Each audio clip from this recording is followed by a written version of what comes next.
Life டைமில் நினைக்கிறேன். இன்னும் கொஞ்சம் நெருக்கமாக சுருக்கமாக சொல்லணும்னா அவரும் ஒரு அரசு பள்ளி ஆசிரியர். கரெக்டா சார்? வெல்கம் பண்ணிடலாமா?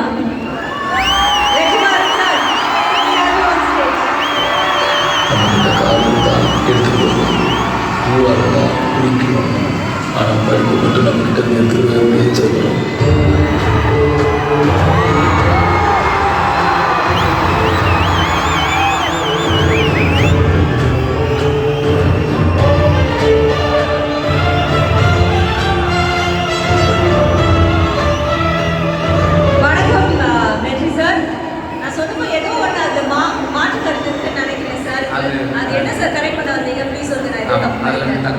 கொஞ்சம் உண்மை. நான் அரசு பள்ளியில் படித்தேன். எங்கள் அம்மா ஸ்கூல் டீச்சர், ஆனால் அரசு பள்ளி ஸ்கூல் டீச்சர் கிடையாது. எங்கள் அம்மா ஸ்கூல் நடத்துனாங்க, ஒரு சின்ன ஒரு ஸ்கூல் நடத்துனாங்க கொஞ்ச நாளைக்கு. ஸோ சார், இன்னைக்கு இந்த மாலை பொழுது பற்றி உங்களுக்கு என்ன சொல்லலாம்? வேடிக்கை பார்த்து வந்த எனக்கே இவ்வளோ நிகழ்ச்சியாக இருக்குது. இதில் உழைக்கிற அகரத்தை